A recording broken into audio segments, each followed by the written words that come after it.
గురుర్బ్రహ్మ గురుర్విష్ణు గురుర్దేవో మహేశ్వర గురు సాక్షాత్ పరబ్రహ్మ తస్మై శ్రీ గురవే నమః. నమస్కారం అండి. నా పేరు రాజేశ్వర్. నేను సరూర్నగర్లో ఉంటాను. నేను ఈ రోజు నుంచి యూట్యూబ్లో కొన్ని వీడియోస్ డౌన్లోడ్ చేయాలని సంకల్పం చేసుకున్నాను.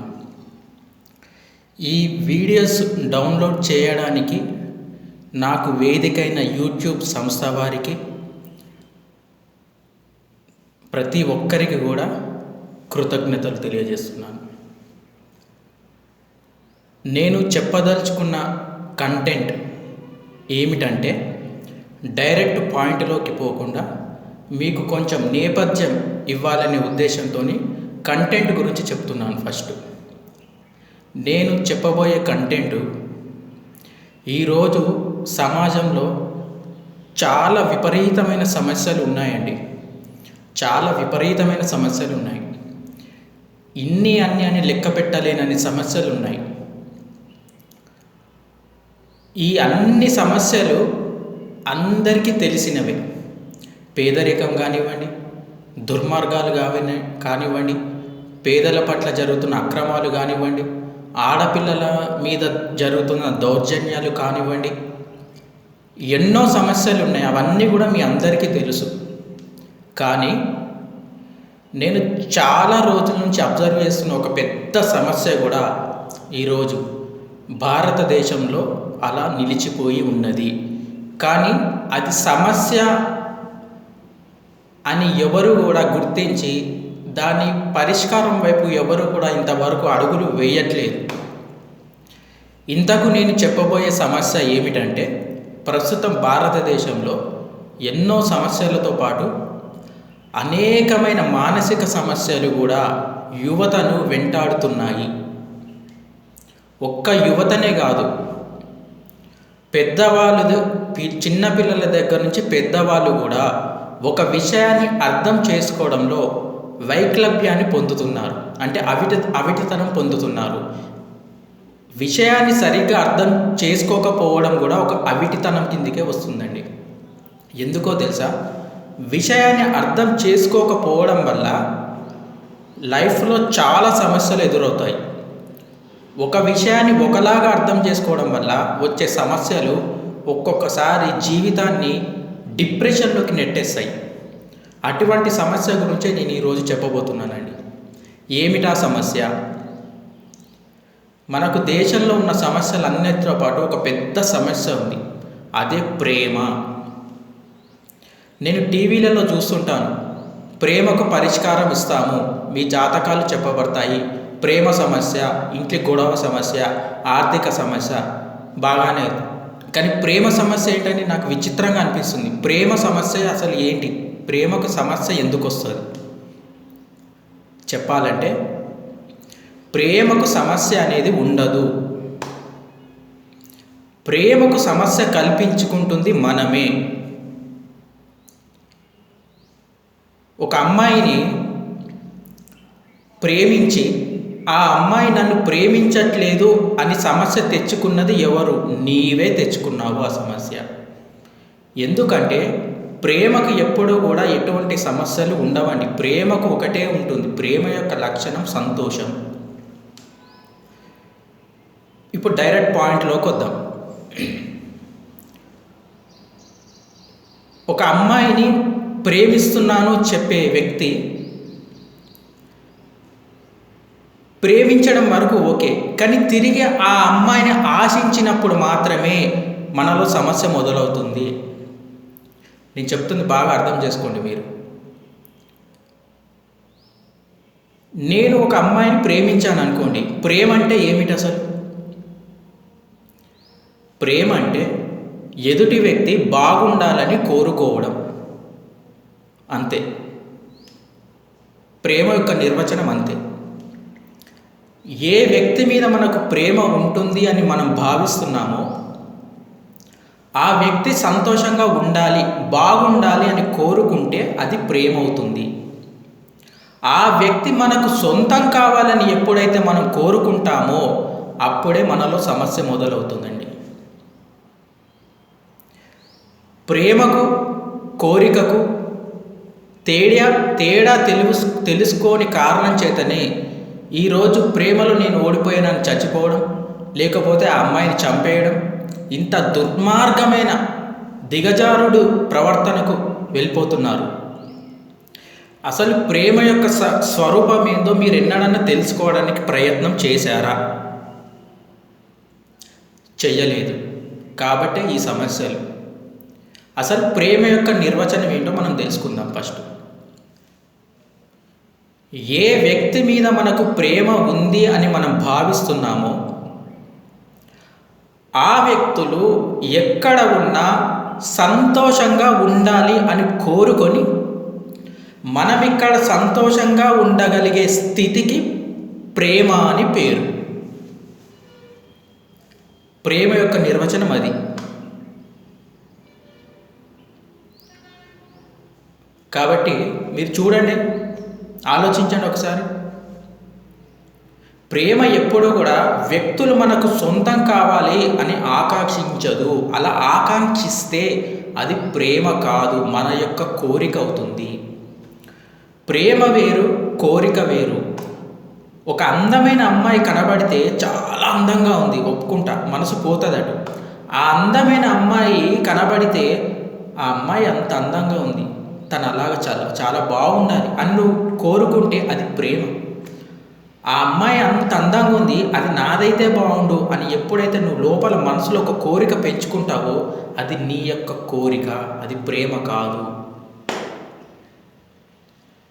ప్రేమ అంటే వ్యక్తులు బాగుండాలని కోరుకోవడం, ఆ వ్యక్తులే మనకు సొంతం కావాలి అని కోరుకోవడం కాదు. అది ప్రేమ యొక్క లక్షణం కాదు. నేను ఒక ఉదాహరణ చెప్తాను మీకు. చూడండి, తల్లిదండ్రులు కష్టపడి కూతుర్ని పెంచుతారు, కష్టపడి కొడుకుని పెంచుతారు. పెంచిన ఆ కూతురికి 20 ఏళ్ళు వయస్సు రాగానే ఒక అబ్బాయిని చూసి పెళ్లి చేసి పంపించేస్తారు. 20 ఏళ్ళు పెంచిన తల్లిదండ్రులు ఇంకో 20 ఏళ్ళు పెంచలేరా? ఆమె పెంచగలరు, కానీ ఆ అమ్మాయి యొక్క అభ్యున్నతి అది కాదు. ఆ అమ్మాయికి ఒక సంసారం ఉండాలి, ఆ అమ్మాయికి ఒక కుటుంబం ఉండాలి, ఆ అమ్మాయికి ఒక భర్త ఉండాలి. అదే ఆ అమ్మాయి యొక్క జీవిత లక్ష్యము. ఆ అమ్మాయికి మంచిదని తమకు బాధ ఉన్న దాన్ని పెళ్ళి అనే రూపంలో సంతోషంతో మలుచుకొని ఆ పిల్లకు పెళ్లి చేసి పంపించేస్తారు. వాళ్ళు అక్కడ సంతోషంగా ఉంటే వాళ్ళకి అది చాలు. అది ప్రేమ. నేను ఇందాక చెప్పానే, ప్రేమ వ్యక్తులు మన దగ్గర ఉండాలని కోరుకోదు, మనకు సొంతం కావాలి, మనకు దక్కాలి అనేది కోరుకోదు. తల్లిదండ్రులు పెళ్లి చేసి పంపించేస్తారు. వద్దు, ఆమె ఇక్కడ ఉంటే ఆమెకు లైఫ్ ఖరాబ్ అయిపోతుంది, మనము సంతోషంగా ఉండము, ఆమె సంతోషంగా ఉండదని బాధ ఉన్నా దాన్ని సంతోషంగా మలుచుకొని పెళ్లి చేసి పంపించేస్తారు. ఎందుకు పంపిస్తున్నారు? ఇంకొక 20 ఏళ్ళు అన్నం పెట్టడం చేత కదా వాళ్ళకి. కాబట్టి ప్రేమ అంటే ఏమిటంటే, వాళ్ళకి ఏది జరిగితే వాళ్ళు లైఫ్లో అభ్యున్నతి పొందుతారో, వాళ్ళు సంతోషంగా ఉంటారో అది జరగాలని కోరుకోవడమే ప్రేమ, అంతే తప్ప ఆ వ్యక్తులు మన సొంతం కావాలనేది మాత్రం ప్రేమ కాదండి. మీరు ఇక్కడ ఒక క్వశ్చన్ వేయచ్చు నన్ను, కూతురు కాబట్టి పెళ్లి చేసి పంపిస్తారని ఇంట్లో ఉంచుకోరు, మరి ఒక పిల్లను నేను కోరుకుంటే ఆమెకు వేరే వాడితో పెళ్లి కావాలని నేను ఎట్లా కోరుకుంటాను, నాతో పెళ్లి కావాలని కోరుకుంటాను కదా అని మీరు అడగవచ్చు. అప్పుడు నువ్వు ఆమెను పెళ్లి చేసుకోవడం నాకు ఇష్టము, నా కోరిక అని చెప్పు, ప్రేమ అని కాదు. ప్రేమ అంటే ఆమె ఏం జరగాలనుకుంటుందో ఆమె లైఫ్లో అది జరగాలని కోరుకుంటే ఆమె మీద నీకు ప్రేమ ఉంది అని అర్థం చేసుకోవచ్చు. నువ్వు ఆమెనే కోరుకుంటే నీకు ఆమె మీద కోరిక ఉందని మేము అర్థం చేసుకోవాలి, అంతే కదా. ఇప్పుడు నేనున్నానండి, నా ముందు ఒక అందమైన అమ్మాయి పోతున్నది, ఇలా అమ్మాయిని చూసి ఎంత బాగుంది, తను సంతోషంగా ఉండాలి, లైఫ్లో ఏ దుఃఖం పొందొద్దు, హ్యాపీగా ఉండాలి జీవితం అని నేను కోరుకుంటే నాది ప్రేమ. అటువంటి స్వచ్ఛమైన భావనకు ప్రేమ అని పేరు, అంతే తప్ప ఆ అందమైన అమ్మాయి నా సొంతమైతే బాగుండు, నా భార్య అయితే బాగుండు అని నేను కోరుకుంటే అది నా యొక్క కోరిక అవుతుంది. ఎందుకంటే వ్యక్తుల మీద ఇష్టం పెరిగినప్పుడు వాళ్ళని పొందాలని మనం కోరుకుంటామండి. ఆ వ్యక్తులు కావచ్చు, ఒక వస్తువు కావచ్చు, ఏదైనా కావచ్చు. పొందాలని కోరుకునే కోరికకు ఇష్టము అని పేరు, మన కోరిక అని పేరు, ప్రేమ కాదు. ప్రేమ పొందాలి అనుకోదు, వాళ్ళు సంతోషంగా ఉండాలి అని కోరుకుంటుంది అంతే. వెంటపడదు, వేధించదు, విసిగెత్తించదు, చిరాకు తెప్పించదు. కాబట్టి ప్రేమ యొక్క స్వరూపం వేరండి. మీరు అర్థం చేసుకుంటున్న ప్రేమ అది ప్రేమ కాదు. మీరు ఏదైతే సమాజంలో ఒక అమ్మాయిని చూసి కావాలని కలలు కంటున్నారో, ఒక అబ్బాయిని చూసి అతన్ని చేసుకోవాలని మీరు కోరుకుంటున్నారో, అది మీ యొక్క ఇష్టము, ప్రేమ కాదు. ప్రేమ అంటే వాళ్ళు అక్కడ సంతోషంగా ఉండాలని కోరుకుంటారు అంతే తప్ప వాళ్ళు మనకు సొంతం కావాలని కోరుకోదు ప్రేమ. కాబట్టి ఇష్టానికి ప్రేమ అనే పవిత్రమైన పేరు పెట్టేస్తున్నారు మీరు. ఇష్టము అని చెప్పండి ధైర్యంగా. నాకు ఒక అమ్మాయి నచ్చింది, తనంటే నాకు ఇష్టము అని చెప్పు, తప్పు లేదు అందులో. ప్రేమ అని చెప్పకు. ప్రేమ యొక్క స్వరూపం వేరు. ప్రేమ ఎప్పుడు కూడా వ్యక్తిని కోరుకోదు. ఇందాక చెప్పాను ఉదాహరణ, వాళ్ళు బాగుండాలని మాత్రమే కోరుకుంటుంది ప్రేమ. సో ఈరోజు క్లాసులో ప్రేమకు, ఇష్టానికి, కోరికకు తేడా ఏంది అనేది మీకు కొంచెం అవగాహన వచ్చిందని నేను భావిస్తున్నాను. ఇంకా చాలా క్లాసులు తీసుకుంటాను. ప్రేమ యొక్క స్వరూపం ఏంటి అనేది పూర్తిగా వివరించాలని నేను ఒక సంకల్పం చేసుకున్నానండి. ప్రేమ యొక్క స్వరూపం తెలుసుకుంటే కళ్ళగొంటి నీళ్ళు వస్తాయి, అంత గొప్పది ప్రేమ. కాబట్టి ప్రేమ యొక్క స్వరూపం ఏందనేది మీకు కొంచెం తెలిసింది అని నేను భావిస్తున్నాను. తదుపరి క్లాసులో మరింతగా మీకు ప్రేమ గురించి వివరించే ఒక అవకాశాన్ని నేను తీసుకొని మీరు బాగుంటే చూడాలనే కోరికనే నాకు కలిగి ఉండేది తప్ప మిమ్మల్ని మీరు తప్పుతోవలో నడుస్తున్నారని ఏలెత్తి చూపే ఉద్దేశం నాకు లేదు. ఏది కరెక్టు, ఏది తప్పు అనేది తెలుసుకునే ప్రయత్నం మీరు చేయాలి అనేది నా ఉద్దేశం.